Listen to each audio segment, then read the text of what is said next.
Hi, today's session is on legal methods.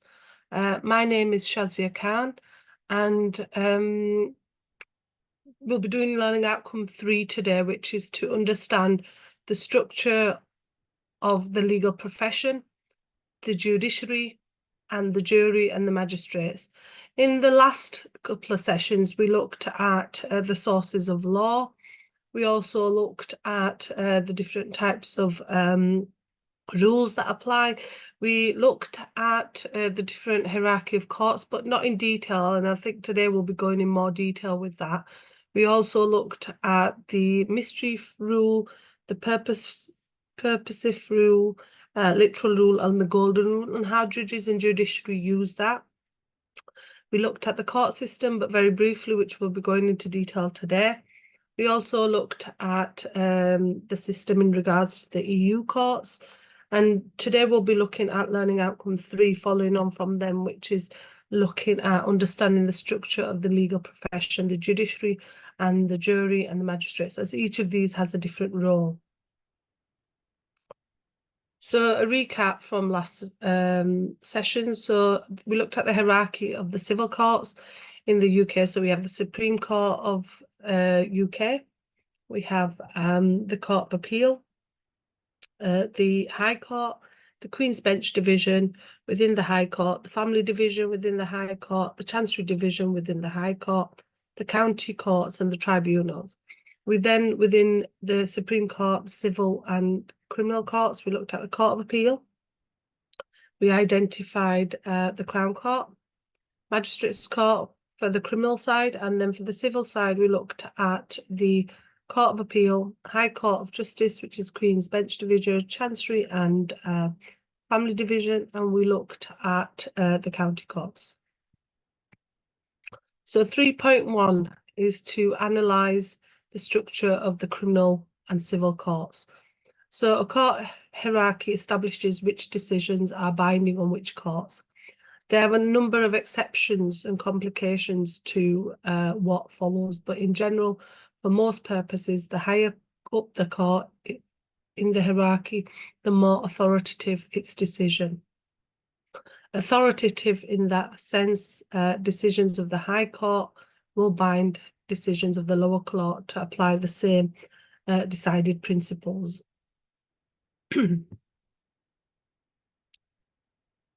Structure of the courts. So you've got the UK Supreme Court, which listens to appeals only on points of law. Justices of the Supreme work there. You have the Court of Appeal. So we're going from top to bottom, which is the appeal only. There's no points of law to either the criminal or civil divisions. You have the Lord Justice, heads of division, and Court of Appeal judges. Then you have the High Court, which is the Chancery, Queen's Bench Division, Family Division. All 3 divisions here appeals from other courts, as well as first instance cases. And the High Court has High Court judges. Then you have the Crown Court, jury, trial for all indictable and some either way criminal offences, appeals against conviction and sentence from the Magistrates Court, circuit judge, recorders and juries. Below that, you have the Magistrates Court, which is the trial for most criminal sentences, some civil matters, the Magistrates District Judges, the Magistrates Courts, Deputy District Judges, and then the County Court, trial for most civil cases, circuit judges, recorders, district judges, Deputy District Judges, and then the Family Court, they have trial for most family cases, things like adoption, parental responsibility, any sort of maintenance cases, and that's the High Court judges, circuit judges, recorders, district judges, deputy district judges and magistrates. Then you have Employment Appeal Tribunal, which hears appeals from Employment Tribunal, Employment Appeal judges and members, and these are things like, you know, constructive dismissal, if you've been unfairly dismissed from work, discrimination, these kind of cases. Then you've got Employment Tribunal, England, Wales and Scotland, claims about matters to do with employment judges and members. You have the Upper Tribunal, which is appeals from the first tier tribunal. So you've got the Upper Tribunal judges. And then the first tier tribunal appeals from executive agency decisions, tribunal judges and members. There are a number of other tribunals outside of the structure. For example, you have the social exclusion panels. They supporting legislation, explains their individual appeal routes. So the criminal justice, and you've got criminal cases come to the court after a decision has been made. Usually the Crown Prosecution Service to prosecute someone for an alleged crime. In the vast majority of cases, over 95%, magistrates hear the evidence and as a panel make a decision on a guilty plea or an innocent plea. For more serious cases, a district judge, magistrate's court or a circuit judge in the Crown Court will hear the evidence. And in the case of the latter, this will involve a jury trial. Very serious criminal cases such as murder and rape may be heard by the High Court judge. Both magistrates and judges have the power to imprison those convicted of a crime if the offence is serious enough, but imprisonment is not the only solution.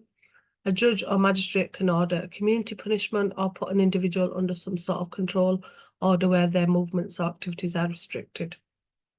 So, for example, if a case comes to the magistrate and it's a minor case that is, for example, petty crime, things like maybe pinching a packet of crisps or a bar of chocolate from the shop, the magistrates would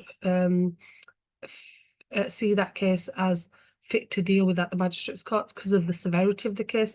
If there was a case where there was an instance where someone was pinching something from a shop and someone was hurt or beaten up, maybe ABH or GBH, then that would be more severe and that would go to the from the magistrates' court to the High Court.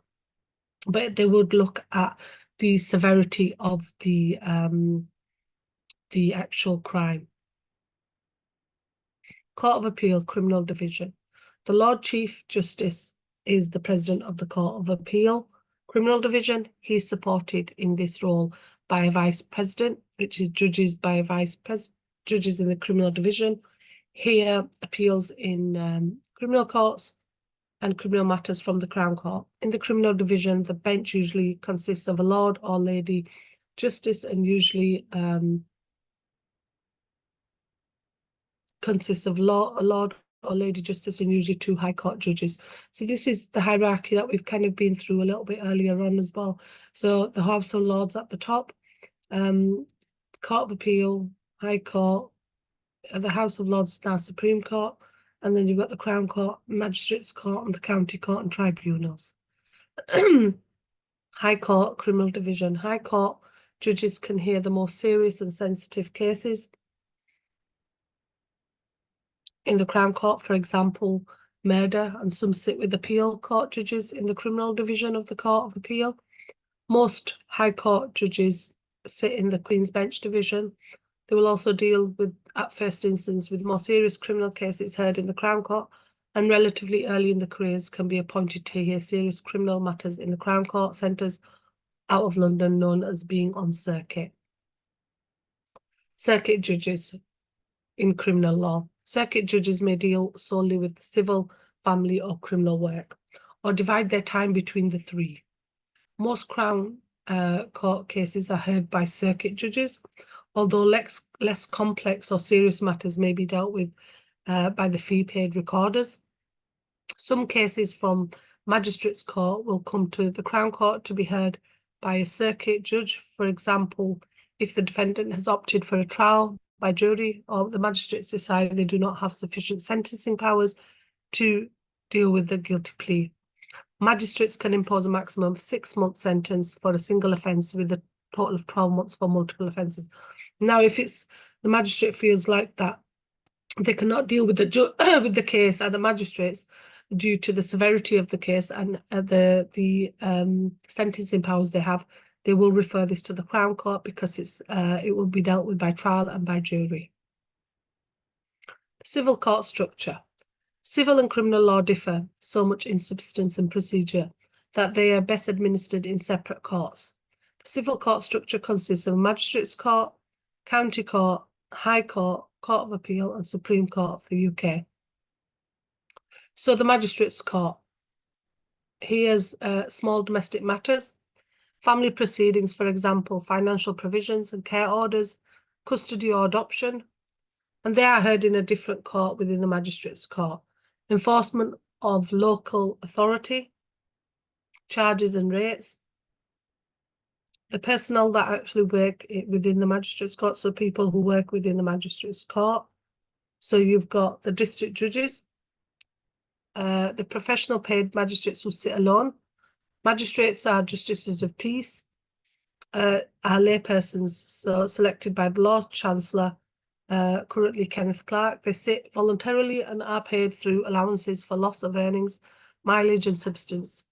They usually sit in a panel of 3, and then they have the clerks who provide advice to the justices of peace, particularly on sentencing powers. They are bound in the magistrates' court by the High Court. They're bound by the Court of Appeal. They're bound by the Supreme Court, and they are bound by the European Court of Justice. Binds them no one, not even themselves, and the appeals on family matters are made to the Crown Court with an alternative option to appeal on a particular point of law to the family division of the High Court. Then we have the County Court. They hear almost every kind of civil case and the majority of civil UK civil jurisdiction. Matters of contract and tort, equitable matters, for example, mortgages and trusts, land disputes, undefended matrimonial cases, probate cases, and they deal small claims and fast-track claims. Personnel is they have a district judges or circuit judges sitting alone. The circuit judges are senior judges who sit in the Crown Court.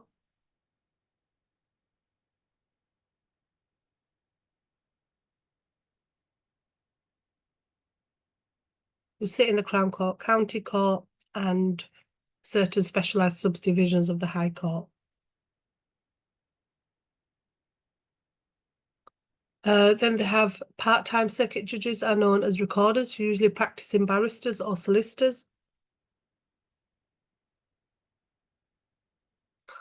And then they have circuit judges who are below High Court judges but above district judges.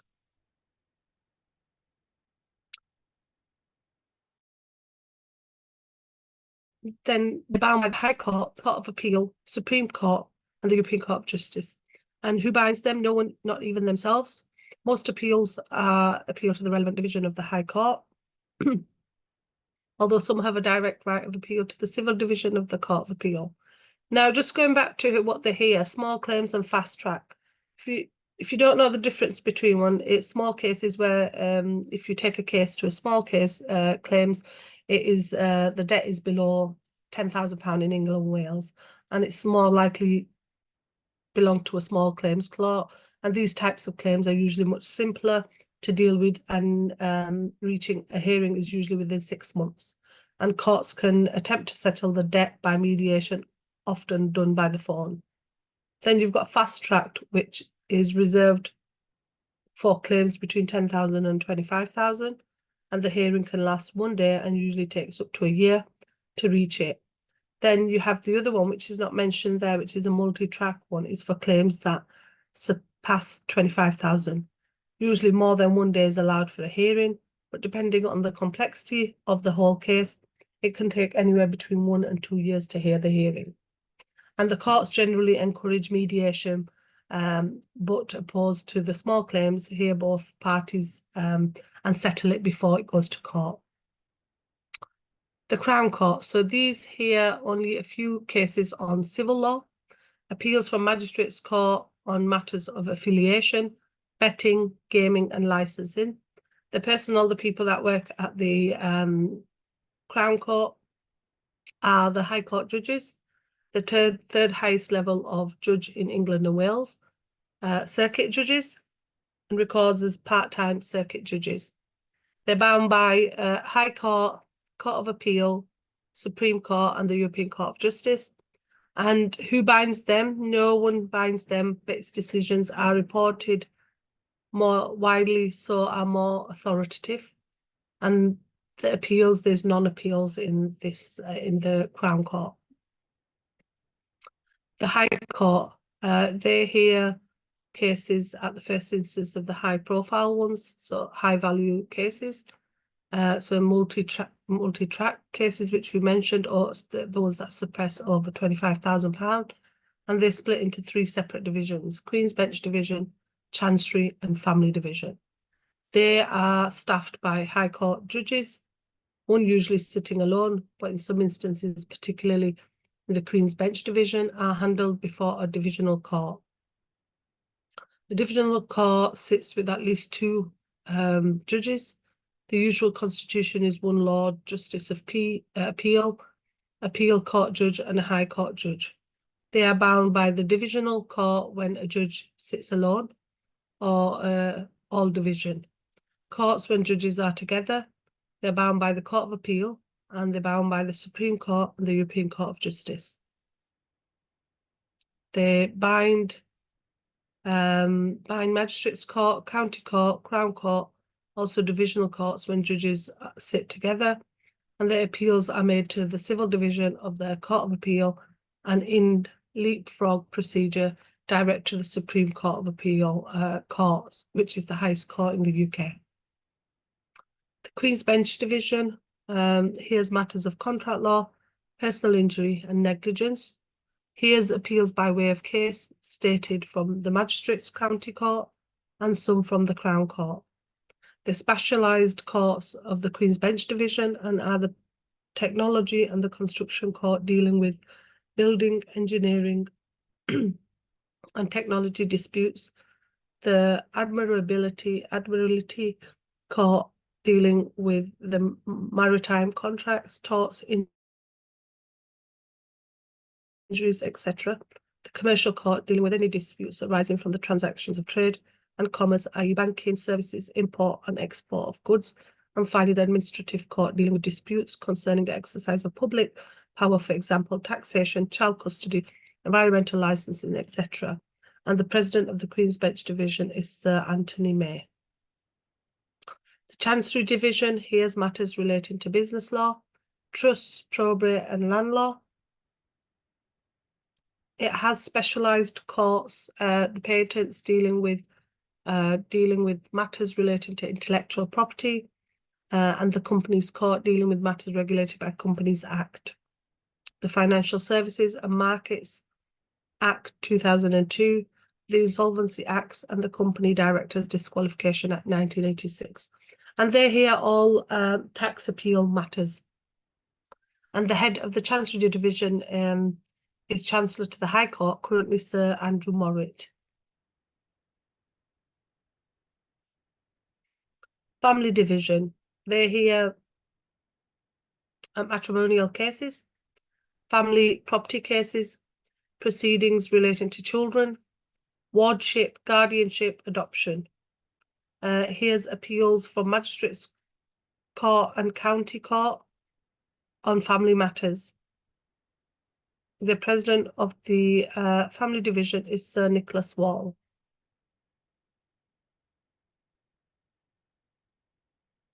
The Civil Division of the Court of Appeal.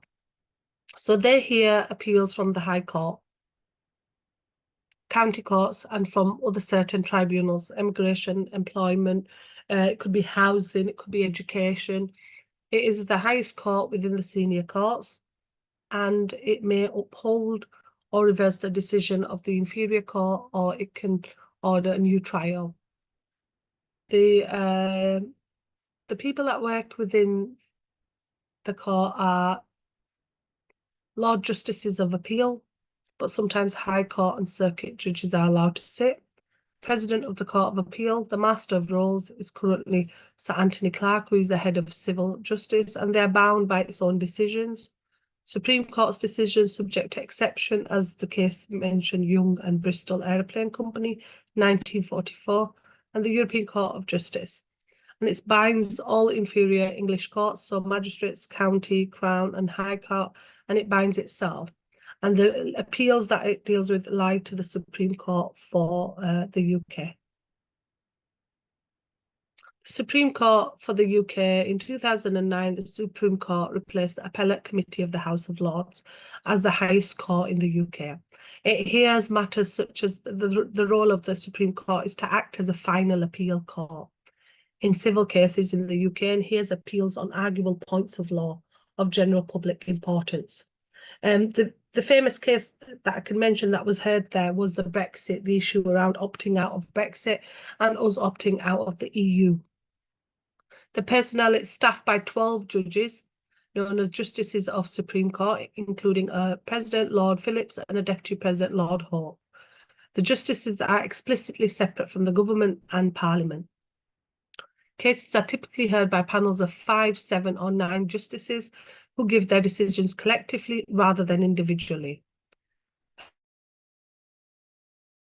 It's bound by its own decisions, except in exceptional cases, and the European Court of Justice. It binds all English courts, so all the courts, magistrates, county, Crown Court, High Court, Court of Appeal. And it binds itself, as we mentioned, in exceptional cases, and there are no appeals in regards to it, because this is the highest court within the UK. 3.2, analyse the role of the judiciary and the judicial appointment process.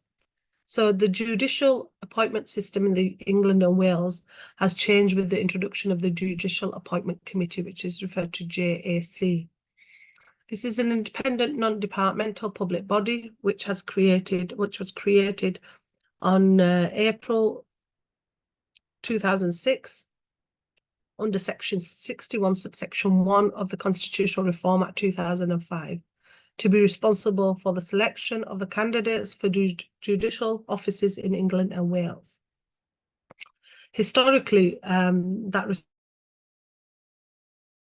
responsibility was solely in the hands of the Lord Chancellor, a government minister who led to criticism of the judiciary, tend to come from a narrow social background and do not reflect diversity in the population in terms of their ethnicity, age, and gender.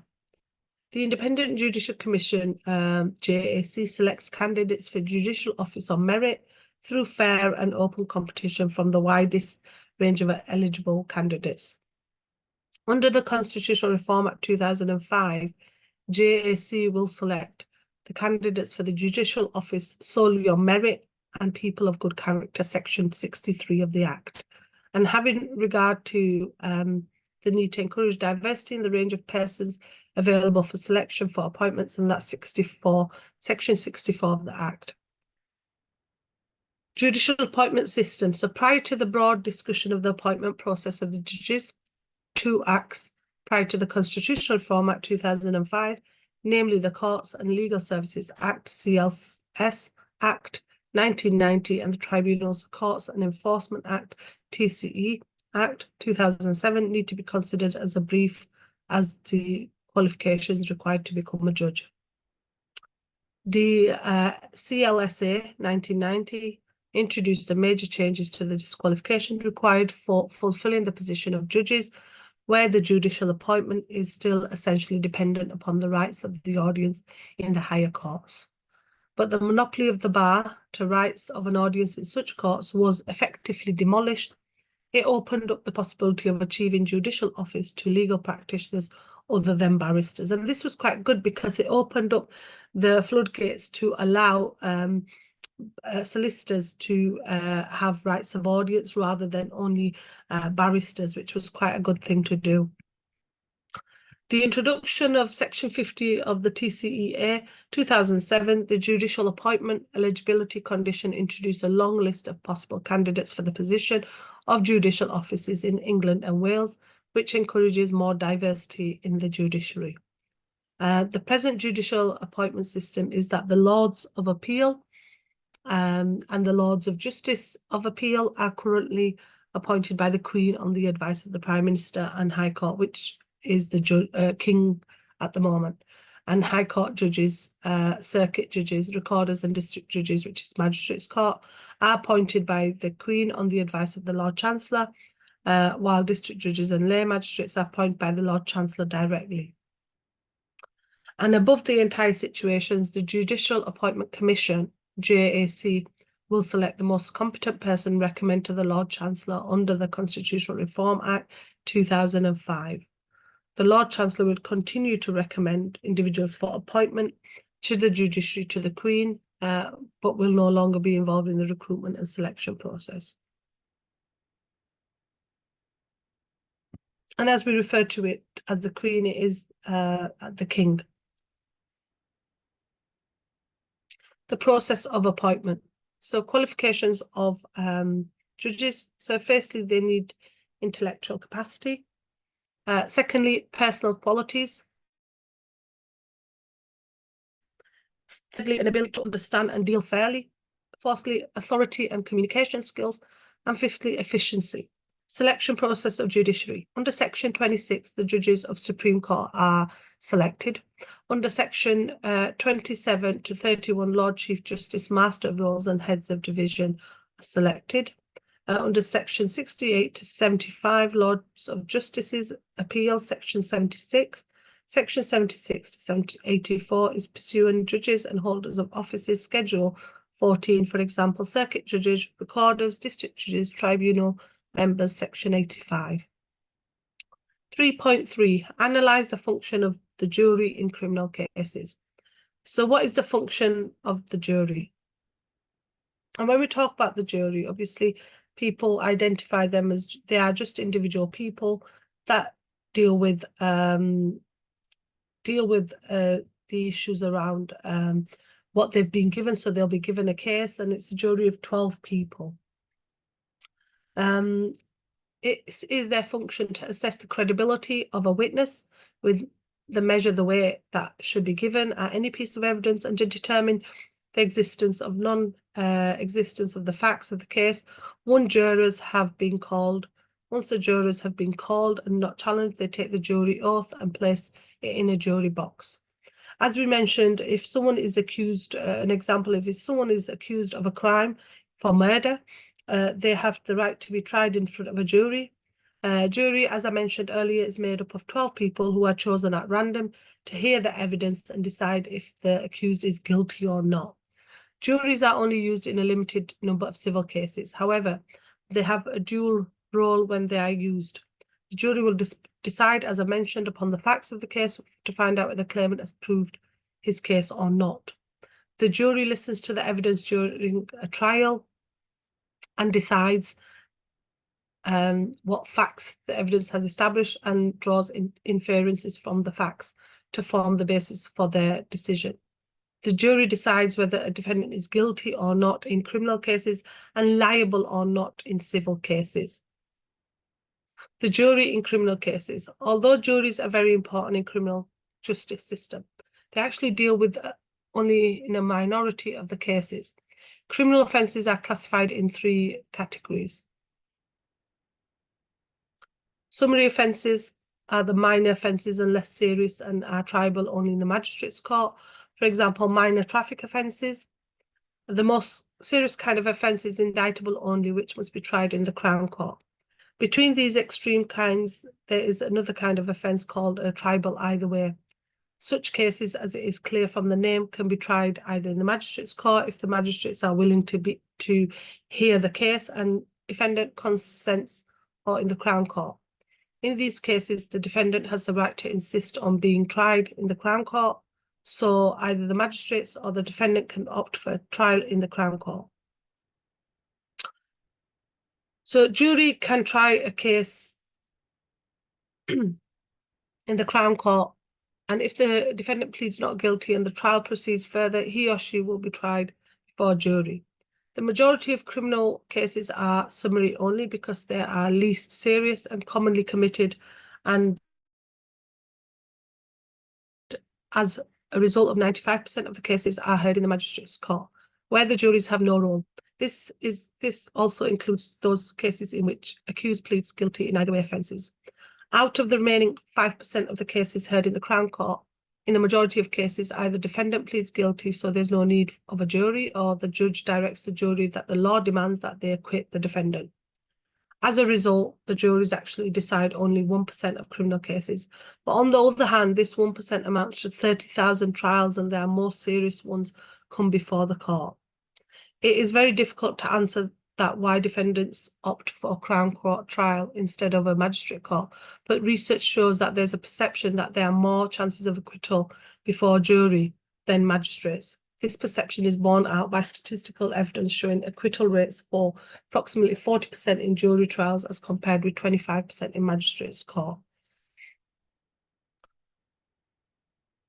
It is very important that once you receive a summons in the post for jury duty, you must respond within a time-limited period, and it is mandatory that you attend this, as you have been called to respond within a 7-day chosen, because you are chosen at random.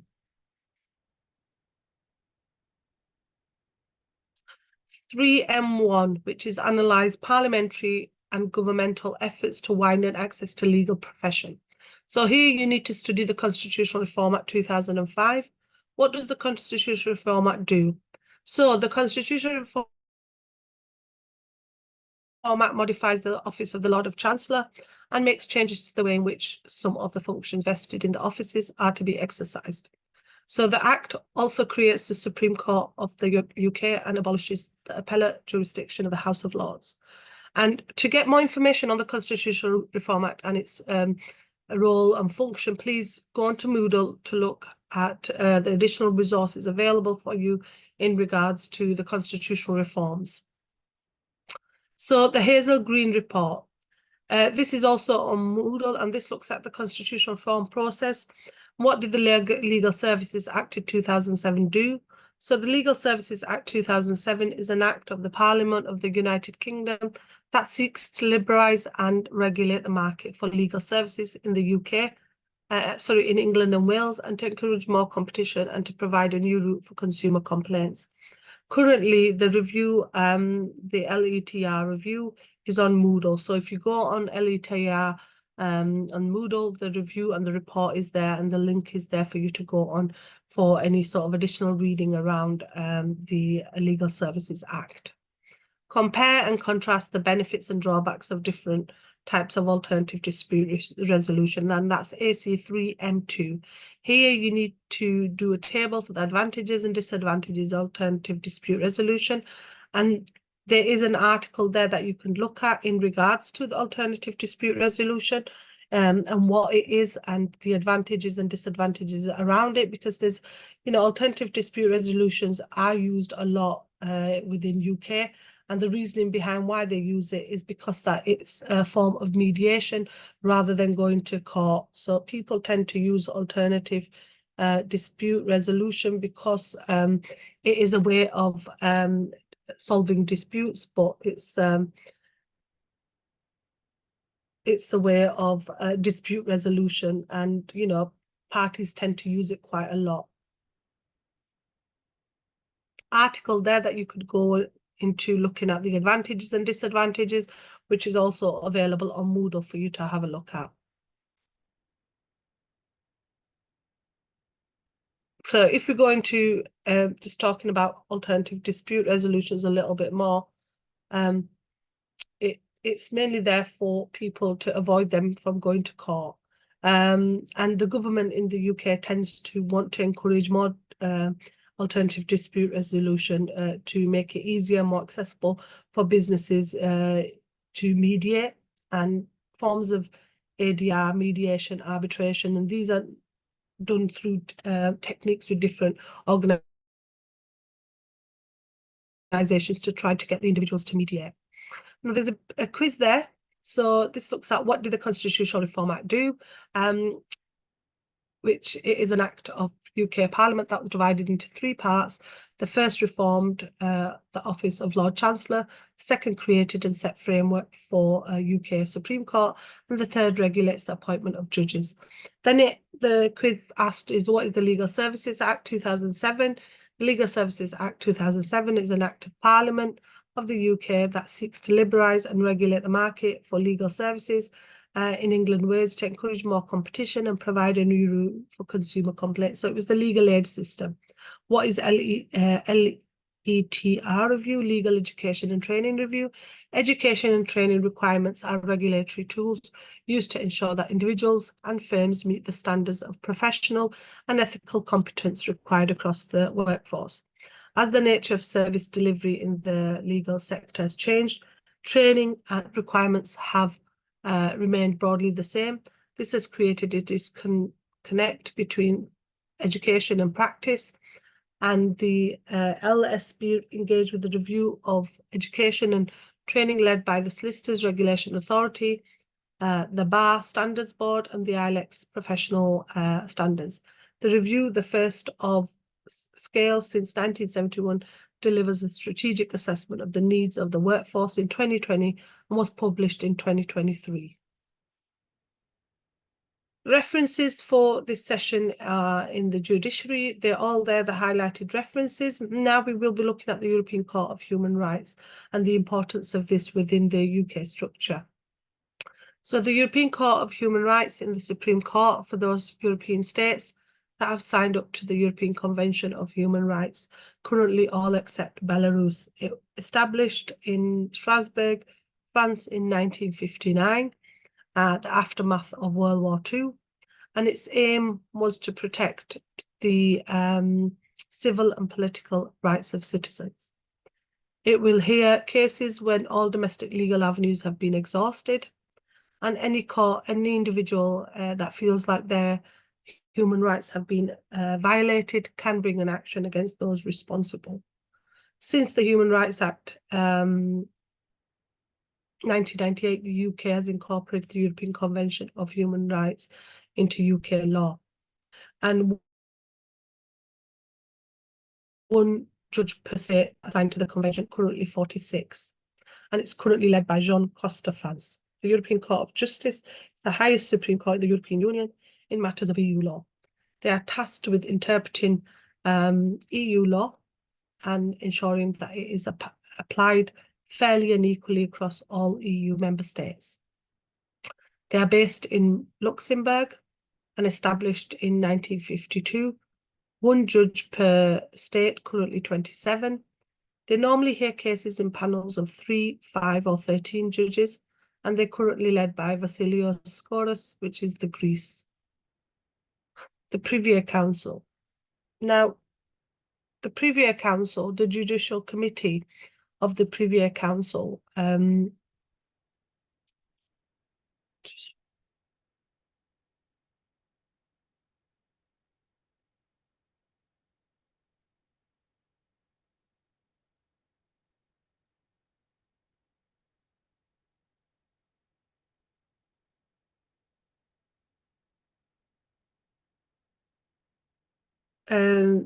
is the final court of appeal for certain Commonwealth countries, UK overseas territories, and the Crown dependency. It also serves those Commonwealth countries that have retained the appeal to His Majesty Council, or in the case of republics, of Judicial Committee.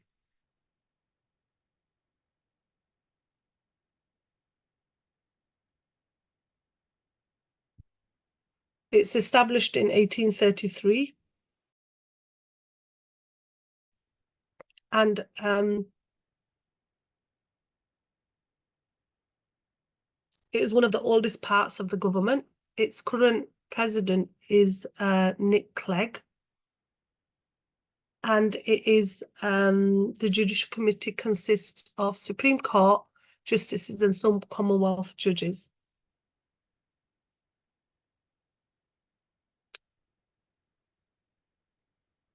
Judges of the Court of Appeal of England and Wales, the Inner House of the Court of Session in Scotland or the Court of Appeal in Northern Ireland, and judges of Supreme Courts in certain Commonwealth nations are all eligible to sit on the Judicial Committee. Tribunals. So tribunals deal with a large number of cases deemed too small to be considered as needing court action. In 2009, the Tribunals Court Enforcement Act introduced reforms to build a unified system with a recognised judicial authority, routes to appeal and regulatory supervision. They introduced a two-tier tribunal system. The first tier is to hear tribunals and makes decisions. It is made up of 6 chambers: General Regulatory Chamber, Social Entitlement Chamber, Health, Education and Social Care Chamber, and Tax Chamber, War, Pensions and Armed Forces Compensation Chamber, and Immigration and Asylum Chamber. Their appeals from the first tier can be made to the upper tier, but only with permission. The upper tier, they handles with the appeals against the decisions of the lower tribunals and has equivalent to the status of the High Court. It is split in 4 chambers, which is the Administrative Appeals Chamber, the Tax and Chancery Chamber, the Lands Chamber, Immigration and Asylum Chamber, and appeals from the upper tribunal are the Court of Appeal. Employment tribunals. Employment tribunals are governed by a number of regulations, including the Employment Tribunals Regulation 2004 and the Employment Act 2008. It hears cases involving employment disputes that have not been resolved by other means, and we mentioned some earlier on. Discrimination, it could be constructive dismissal. They are less formal than a court hearing. The decisions are legally binding, and each tribunal is staffed by 3 an employment judge and 2 non-legal members selected from a panel. 1 person represents the interests of the employee and the other the employer. They have a right of appeal, usually on points of law, not facts, is to the Employment's Appeal Tribunal, which has equal status to the High Court. So, you know, their status is the same as the High Court, literally, but they deal with only employment tribunal cases.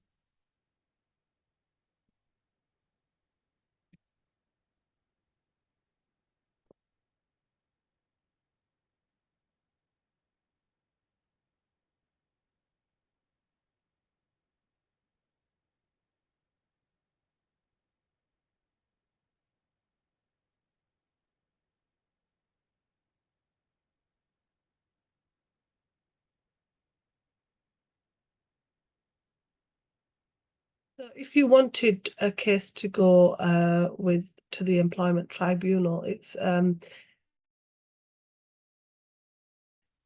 you know, it's quite an expensive case. So if you win the case, the most likely thing is you get a tribunalist compensation.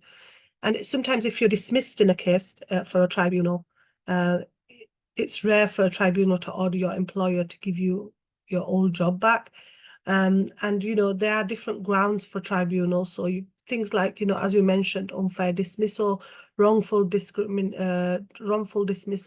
discrimination against your race, sex, disability, religion, age, equal pay, working time regulations, and unauthorized deductions from wages as well.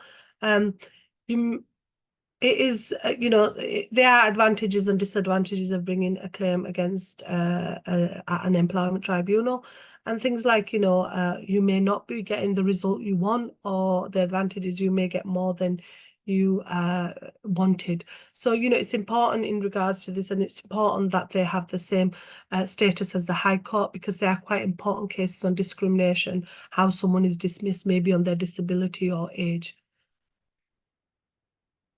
So thank you for attending today's session, which we've looked at Learning Outcome 3. The next session we'll be looking at Learning Outcome 4. And for all the additional resources, you need to go onto Moodle to get additional reading to help you. There's also resources. There's ebooks or Moodles that you can go on.